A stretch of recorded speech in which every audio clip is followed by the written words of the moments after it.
everybody? Welcome back to Let's Talk. My name is John, and today here on the channel, we're going to be talking about 1984's Repo Man and its brand new Criterion 4K Blu-ray, and I'll let you know if it's worth it to upgrade from that previously released Criterion Blu-ray to this brand new 4K Blu-ray.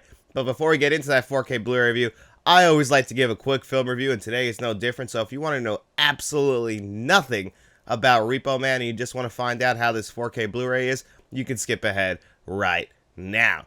So back in 1984, Alex Cox in his directorial debut made Repo Man, and he made it on a shoestring budget, and he got a star before he was a star in Emilio Estevez, you know, son of Martin Sheen, brother of Charlie Sheen, and we've been talking a lot about Emilio Estevez here on the channel, and he really is one of those underappreciated actors from the 1980s, and he pretty much just disappeared, but he looked exactly the same from the first time we saw him to really the last time we saw him. We don't really see him too much anymore. Really, from like this point on through 1996's Mission Impossible, Emilio Estevez was all over the place. And like David, aka Shamrock Balls, my buddy, my co-host of the Let's Talk podcast, talked about, he really probably could, you know, sink his teeth into a role that could end up winning him an Academy Award because he is a very recognizable face. He's a very good actor, but I never felt like he was one of those great actors. Now, this movie also features a great actor in Harry Dean Stanton. The very same year as one of my all-time favorite movies, Paris, Texas.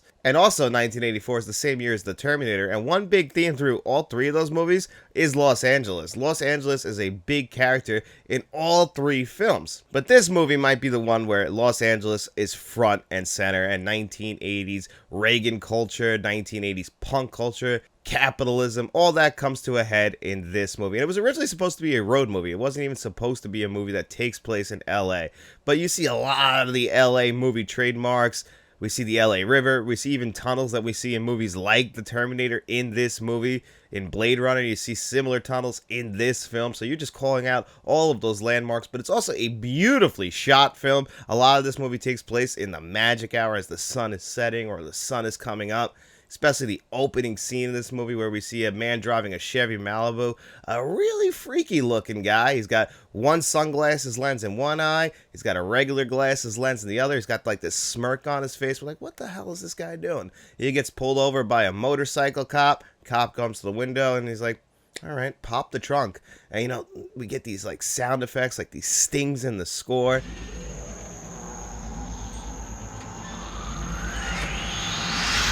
And then when he opens the trunk, a bright light appears, and we just see a freeze frame, his skeleton, and he disappears, and all that's left is his boots. And that's it. They're smoking, and then this guy drives away in this Chevy Malibu, and at the same time, we see Emilio Estevez's character getting fired from working at the supermarket or some sort of convenience store. And this is a funny little thing that is very similar to the movie They Live, is if you look in the store, all of the items have like this very generic like white background with light blue font on it, just saying what the item is. And that's really it. And it's just trying to show you how, you know, we're all blinded by all of these items in the world. You know, these essential items, essentially, even that is being sold to you at a higher price. You know, we see the boss of the supermarket. He's a real asshole. So's the security guard. Because this is a satire at its heart. So everyone's kind of playing their characters a little bit over the top, a little bit cheesy. And it just works perfectly. But at the center of it, you get great performances from Emilio Estevez and Harry Dean Stanton. And this is where the plot of the movie really starts to take off. After Emilio Estevez gets fired, he goes home to his like hippie parents who just gave all of the money that they kind of promised him if he graduated college. They gave it to some guy on the TV. I think it was like a televangelist, which is weird. I think this is like a real contradiction. At least, you know, I'm not too familiar. I didn't grow up in the 1980s, but you know, you see the hippie parents. I get that, but wouldn't they be anti-religion? Wouldn't they be, you know, obviously a hippie culture? Wouldn't they not donate their money to certain like religious groups or even to like a televangelist? You would think that they would be totally against that, but I don't know how like maybe 1980s liberal people are. It might be a little bit different than how 2024 liberal people are. It's 40 years later, so I might be reading into that a little bit different. But when I look at these parents, it doesn't make a lot of sense. And then, of course, he goes out to the streets, and this is where he meets Harry Dean Stanton, a Repo Man. Life of a Repo Man is very intense. And this is kind of what attracts Emilio Estevez to the job is, you know, that intensity. Because, you know, he's a punk kid. He loves this punk culture despite the fact he grew up in a white-collar neighborhood. He's a white-collar kid. He comes from a white-collar family, a suburban neighborhood. That's one big thing, and I love it. In a later scene in the movie, he points it out to one of his fellow punks, like, you're a suburban kid just like me. We're really not that tough. It's one thing I've always said about where I live. A lot of people act like they're like really big tough people, and I'm like, you've never really left where you live. Like, if you go somewhere else, you might not be as tough as you think. And I think that's one thing Emilio Estevez is trying to point out throughout the movie, is the hypocrisy of everything. And of course, again, every character around these guys is kind of playing it very over the top. And even when he becomes a Repo Man, he goes and he's working with all these other Repo Man besides Harry Dean Stanton. All these characters are, you get their little moments to, like, flesh them out. There's a great scene where one of the Repo Men is, he's firing a gun at another guy. We got to get that car. We got to repossess that car. And he's like, hey, blanks do the same work. Thought that was a very clever scene, just showing you the differences between all of these different Repo Man. But they do have this kind of bond, this family, and they got to follow their own code.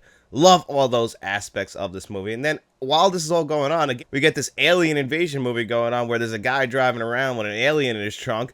And we have all of that going on. That's really the big plot that's through this movie, even though it's not front and center. It's always going on, and eventually we will build up and get the conclusion to that plot at the very end of this movie, and I think it works perfectly. The special effects in this movie are very cheesy for the time, and you guys have heard me talk about it. I love that. The punk soundtrack in this movie works perfectly, led by the main theme that Iggy Pop did, which of course makes sense, even though he's more of a 1970s punk rocker. He still came into the 1980s, and we got to make sure we show that 1980s punk culture. That's what Alex Cox is passionate about. He was also a Repo Man, so it all culminates in this very entertaining movie that just flies by, is incredibly well done, and it's one that I'll watch every single year, and it gets better and better for me. And the fact it came out in 1984 means it can never beat anything higher than the third best film of 1984, despite the fact I watched this 3 days in a row, just because, I watched it the first time for the review, and then I just watched it before I went to bed 2 nights after that, just because I'm just so entertained by this movie. It's so well done. The message of the movie is pretty damn good, even though I didn't grow up in the 1980s. I understand what they're going for, and I really appreciate the film for it, and it's why I had to upgrade my Blu-ray to the 4K Blu-ray on day one, despite the fact I didn't think it was going to be the biggest upgrade in the world. So let's talk about that 4K Blu-ray right now. All part of a cosmic unconsciousness. You eat a lot of acid, Miller, back in the hippie days? Well, here it is, your classic Criterion upgrade to 4K Blu-ray. So these look identical to each other. Identical. So with my left hand right here is the previously released Blu-ray, which also came in a digipack, and right here is the brand new 4K Blu-ray from the Criterion collection. So it's exactly the same artwork, the really nice digipack. I love the exterior artwork on this. You come inside, all this is the same. So if you have the previously released Blu-ray, the only thing you'll notice if you put them side by side, this is slightly thicker. We had to put an extra disc in there, but that is really it. So if you come inside, again, I love this. It's just I've had it for years, so it's nothing new. Even the same paper stock. This is great reading material. I love it for it. So the only thing that you're going to be getting an upgrade is this 4K Blu-ray disc. So if you have the previous release, that Blu-ray that's packed in there, it's not the new scan. It is that previously released Blu-ray. I double checked that. So even if you put the new Blu-ray in, then you put the Blu-ray from the previous release in, it'll ask you to resume playback. So it is the exact same scan. There is no differences in the disc. That's also the disc that's going to feature all of your extras, or as Criterion likes to call it, their supplements. Nothing that really blew me away. None of it is new. A lot of it came out in 2012. The interview with Harry Dean Stanton on here actually came out in 2005. That's what I can highly recommend you guys check out. Harry Dean Stanton is one of those very fascinating character actors, and 1984 was just a year of Harry Dean Stanton, giving arguably his 2 best performances. I would argue his 2 best performances in this movie and in Paris, Texas. 2 very different characters. This is more in line with Harry Dean Stanton than you guys know. Harry Dean Stanton doing his Harry Dean Stanton shtick, whereas I feel like Paris, Texas, that's more of him fleshing out that shtick, and it's still Harry Dean Stanton, but I think it's more of an emotional arc, while this is the Harry Dean Stanton that you've seen in other movies. And that interview really does show you how Harry Dean Stanton is with acting, and just seeing a little bit of a personal behind the scenes look at the guy. Love that extra in here. But again, all of the extras, there's not too many of them. None of them are with Emilio Estevez, which is very disappointing. So it would have been cool if they would have gone out of their way and commissioned for new extras, but that's not what Criterion does for their new 4K Blu-ray upgrades.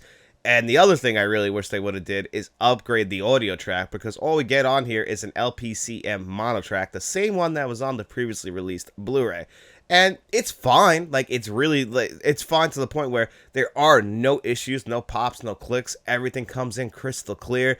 All of the audio comes in clear. You never have to change your volume, so it's hard to knock it and say it's a bad track. It's just that a movie like this, with all of its punk rock going throughout the movie, the really cool sound effects and stings in the score in this movie, I think a 4K Blu-ray with a brand new Dolby Atmos track would have been phenomenal, but at least give us a brand new DTS HD Master Audio 5.1, give us the surround sound. I really would have appreciated that, but again, in 2024, we got to save money wherever we can, and unfortunately, one thing about Criterion is they don't really upgrade that audio too much, even though they have the capabilities to give us some beautiful DTS HD Master Audio 5.1s. Just look at the movie Bound. That has a great audio track on it, and honestly, this year, with their brand new 5.1s that they've put on disc, they've all been really good, even though they don't give us any other options. It's the same thing with this, which is disappointing because now you have to be an English language speaker to really listen to the audio track, and that's a little bit disappointing. I like everybody to have access to the movie, so just kind of felt like they were a little bit lazy, and I understand why. This is just kind of what Criterion does. So the only upgrade you're going to be getting is to those 4K visuals, and it is an upgrade. You get Dolby Vision and you get HDR10, and the Blu-ray is pretty damn good. I really like that Blu-ray. I've watched it a bunch of times. And then the 4K Blu-ray is a noticeable jump to 4K Blu-ray, mainly in the color department. Brightness, it's much brighter, it's much sharper. This is exactly what you look for as far as the visuals go when you go from Blu-ray to 4K Blu-ray. It's a noticeable jump in quality to the point that the visuals are stunning on this disc. This movie has never looked better than it does now. All of the cars in this movie, the colors actually look really dense, they look vivid. They look fuller, like a red car now. It doesn't look as faded as it did in the previous movie, but it doesn't make the whole movie look like it's this ultra colorful movie. No, it all looks very natural, very realistic now. It doesn't feel like we're taking a 1984 movie and making it look like a 2024 movie. No, it just looks like what you're supposed to do. Make that 1984 movie, just clean it up, make the visuals look very crisp, make it look a little bit sharper, brighten it up a little bit, not at the sacrifice of those deep blacks. This is the kind of visual upgrade you look to see. But is that enough for you to upgrade to 4K Blu-ray from that previously released Blu-ray?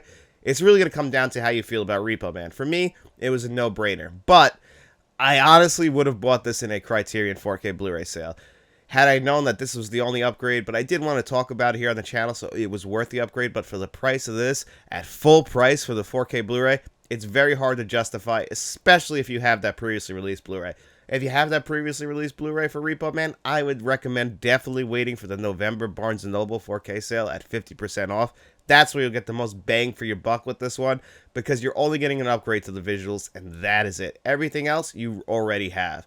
So it's a little bit disappointing in that sense, but I am very happy with that 4K visual upgrade. So if you don't have this, it's definitely worth your time and money, but if you do have it, I'd say wait for that 50% off sale. Either way, or I can't deny the visuals. I can't deny all of the extras on here, which I didn't even mention. There's the TV cut in the extras as well you can watch, which is pretty cool. You can see the quality differences as well, and that's really known for how they cover up the curses, and that's why they include it on here, so that's pretty funny.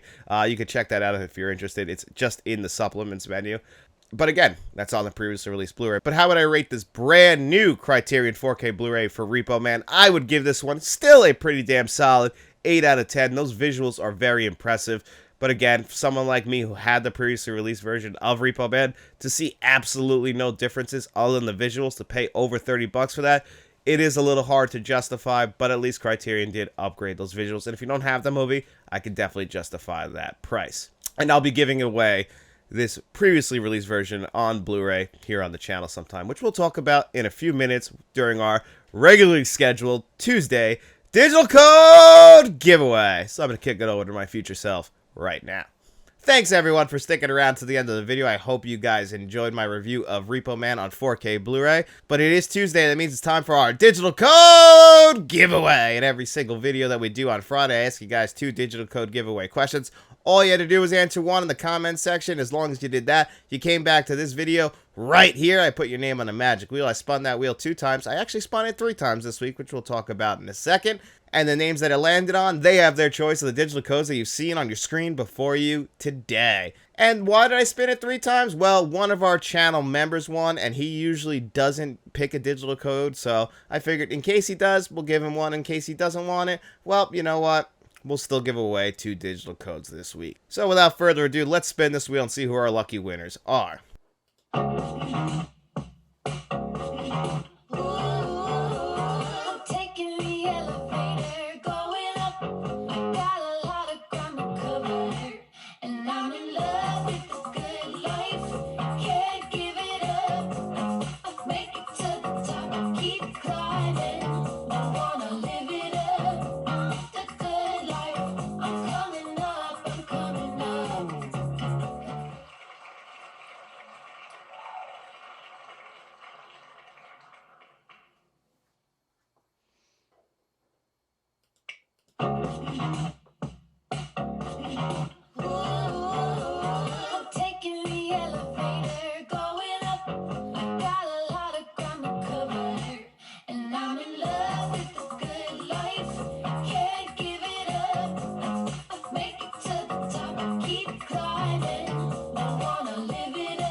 And congratulations to Jason Martin, Gabriel, and Mr. Unknown Seeker. Jason, you know how to reach me. Mr. Unknown Seeker, you know how to reach me. Gabriel, this is your first win, and congratulations.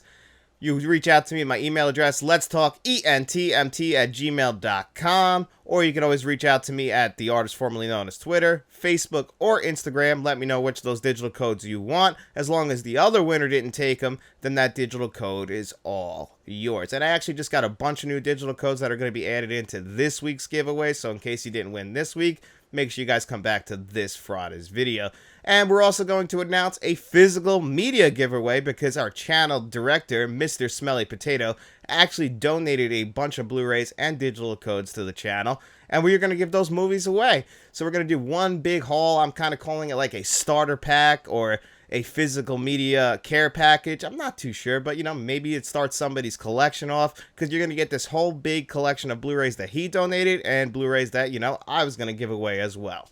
So let's look at what the movies are in that collection. First up, Repo Man. You know, we just reviewed this here on the channel. I told you guys I'm going to give it away. The Blu-ray, at least. The 4K Blu-ray I'm going to hold on to. But this Blu-ray is still really good. Drive on Blu-ray. Anchorman. This is the standard edition on Blu-ray. The Crow on Blu-ray. Killer Clowns from Outer Space on Blu-ray. Moon. This is a good movie, and it's actually a really solid Blu-ray. Bad Boys 1 and 2, very similar to Moon. This is their Sony Blu-rays, so they are very good quality. You know, the 4Ks are upgrades, but the Blu-rays themselves, really solid. The Departed on Blu-ray. Kindergarten Cop on Blu-ray. Collateral on Blu-ray. Goon. Now, this is a donation from Mr. Smelly Potato, and the rest of these movies are. Unstoppable. Now, I wanted to hold on to this because I don't actually have this Tony Scott film on Blu-ray, but you know what? It's for the channel, so it's going to be given away. Unstoppable, great film. Assassination Nation. I only saw this movie once. I don't remember loving it, but we're giving it away. The Pink Panther. Good movie. This isn't the original Pink Panther, but this is still a good film. The A-Team. I mean, this movie was hyped up, and it was fine. And two movies that I am going to review here on the channel this week on the Let's Talk review show, Premium Rush and Nerve. And just a slight spoiler, I enjoyed both of these movies, but we'll talk more about them. And again, they're going to be given away here in this giveaway. So how do you enter that giveaway? Well, make sure you come back to Friday's video, and we're going to have a different question for that physical media giveaway that'll differ from our digital code giveaway questions, just in case some people don't want to enter into both giveaways. And if you are a channel member, you're automatically entered into this giveaway as well, except for Mr. Smelly Potato, because I assume he doesn't want any of those movies, since, you know, he's donating them and all the Blu-rays I'm donating. So I figured, you know, he probably doesn't want it, but maybe some other people who are channel members want them. Either way, we'll put your name on a wheel as well. And then our channel members, I'm going to announce this month's 4K Blu-ray giveaway for them. And this month's new addition to that is the Core on 4K Blu-ray. But you still have Super 8 on 4K, 2012 on 4K Blu-ray, really good 4K. Thor Love and Thunder on 4K Steelbook. The Lost Boys on 4K Blu-ray, and Super 8 on 4K Blu-ray. Dumb bitch. Right, so as long as you're a friend of the channel, under the Friends of the Channel producers tier, like John Doe Juggalo and Jason Martin, or a channel director like Frank from Frank's Media and Reviews, and Mr. Smelly Potato, then we put your name on a magic wheel, we spin that bad boy, and if it lands on your name, you have your choice of one of these 4K Blu-rays. And that giveaway will be in 2 weeks, while this physical media giveaway will be in 1 week from today. So make sure you guys come back to this Friday's video, where you can see how to enter into this week's digital code giveaway and into that physical media care package giveaway.